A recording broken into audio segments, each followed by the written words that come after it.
গতকাল আমি নদিয়াতে ছিলাম, আমার কনভয়ের পিছনে দুটো গাড়িতে হামলা করেছে। আমি ছিলাম না, একটু এগিয়ে গেছিলাম, পরে ঘুরে গেছে ওই বাস স্ট্যান্ডে গিয়ে হালকা করে একটু আদর করে দিয়েছি। তাতে তৃণমূল চিৎকার করছে বিজেপি মেরেছে মেরেছে মেরেছে।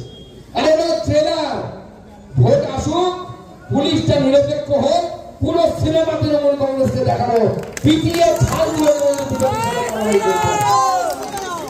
বিজেপি গণতন্ত্রে বিশ্বাস করে, বিজেপি হিংসায় বিশ্বাস করে না। বিজেপি যেখানে এখানে ক্ষমতায় আছে কোথাও মারামারি গন্ডগোল হয় না। বিহারে ভোট হচ্ছে, ভোট লুট নেই, ভোটে লিডিং নেই, কিচ্ছু নেই, আরামসে ভোট হচ্ছে।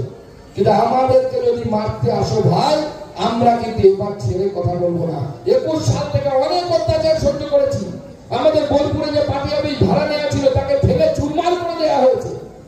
আমাদের নানুরে কাজল শেখ আর তার আগে কেরিম শেখ হিন্দুদের উপর বেছে বেছে হিন্দুদের বাড়ি ভাঙচুর করেছে, হিন্দু মহিলাদের ইজ্জত নিয়েছে।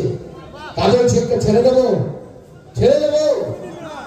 ওকে ঠিক জায়গা মতো প্যাকেট করে পাঠানোর দায়িত্ব ভারতীয় জনতা পার্টি। আমরা হিসেব ছাড়বো না, আমরা হিসেব ছাড়বো না। আর মমতা বন্দ্যোপাধ্যায় দায়িত্ব নিয়েছে এই গোটা বীরভূম জেলাকে কাজল শেখের মতো, কেরিম শেখের মতো লোকেদের হাতে তুলে দেওয়া, যাতে আপনারা নড়তে চড়তে না পারেন, ট্যাফু করতে না পারেন।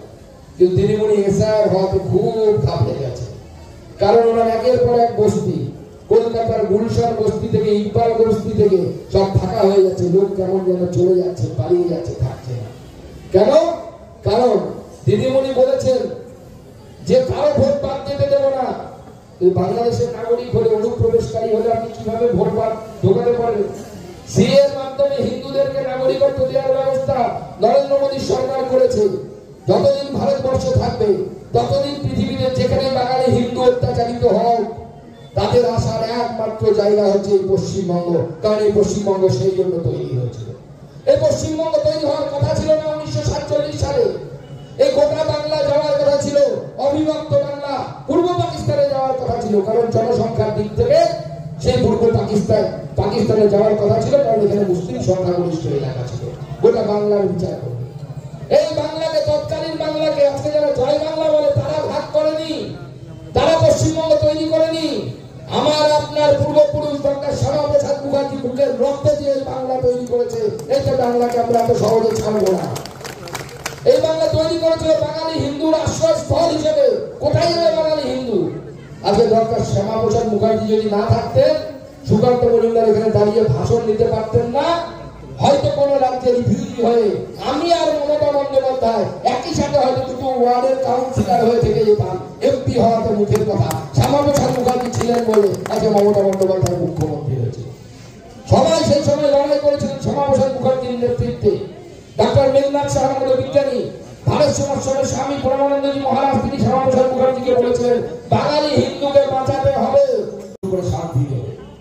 বন্ধুগণ, আজকে মাননীয় মুখ্যমন্ত্রী এই রাজ্যকে কোন জায়গায় পৌঁছে দিয়েছে আমি শুনে অবাক।